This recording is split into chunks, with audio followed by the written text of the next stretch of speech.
गसाइगाव आरो काजलगावनि महकुमा फोरमायथाय आरो सुबुं फोनांजाब मावख'गिरि SDIPRO मावख'नि बानजायनायाव हादोर सिबिनाय सान फालिदों।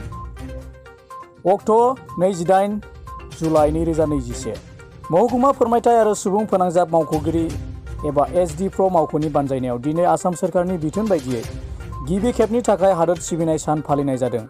मख'नो गोनांदि आसामनि हादरसायाव दिनैसिमबो बे हाबाफारिखौ माब्लाबाबो गिबि लाजेननाय जाफेराखैमोन। नाथाय 2021 मायथाइनि दिनै 28 जुलाइ खालाराव गिबि खेबनि थाखाय मोनफ्रोमबो जिल्ला महकुमानि सिङाव थानाय महकुमा फोरमायथाय आरो सुबुं फोनांजाब मावख'गिरि मावख'आव हादोर सिबिसुला तरुणराम फुकननि रुंसारि सानाव गोसोखांथि महरै हादोर सिबिनाय सानखौ फालिनो बिथोन हरो आरो बेखौनो नोजोर बोनानै दिनै महकुमा फोरमायथाय आरो सुबुं फोनांजाब मावख'गिरि मावख' SDIPRO जेरै गसाइगाव मावख'गिरि आरो फारसेथिं चिरां जिल्लानि महकुमा फोरमायथाय आरो सुबुं फोनांजाब मावख'गिरिनि मावख'आवबो हादोर सिबिनाय सान फालिनाय जायो। मख'नो गोनांदि तरुणराम फुकन बिथाङा आसामनि सासे गोख्रों दैदेनगिरिमोन। 22 जानुवारिनि 1877 आव बिथाङा जोनोम मोनदोंमोन आरो जुलाइ दाननि 1939 मायथाइयाव बिथाङा रुंसारि जादोंमोन। तरुणराम फुकननि गोबां हादोरसानि थाखाय बावसोमनाय आरो दान होबोनायफोरखौ गोसोखांनानै दिनै बिथांनि रुंसारि जानाय सानाव आसाम हादर नाङैनो हादोर सिबिनाय सान फालिनाय हाबाफारिखौ बिथोन हरनाय जायो आरो बेबादिनो महकुमानि मोनफ्रोमबो मावख'गिरिफोराव दिनै हादोर सिबिनाय सानखौ फालिनाय जायो।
অসম আৰু অসমীয়াৰ নেতা বুলি কওঁতে যিসকল ব্যক্তি উজ্জ্বল প্ৰতিশ্ৰুতি আমাৰ মনলৈ আহে সেই সকলৰ ভিতৰত তৰুণৰাম ফুকনে এগৰাকী দেশপ্ৰাণ আৰু দেশপ্ৰেমিক ব্যক্তি আছিল।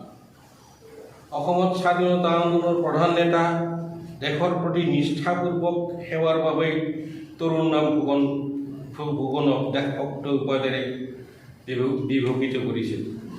তেওঁ একাধাৰে সুদক্ষ শিকাৰী, কৃতি সাহিত্যিক, বিচক্ষণ ৰাজনীতিজ্ঞ, সুবক্তা আৰু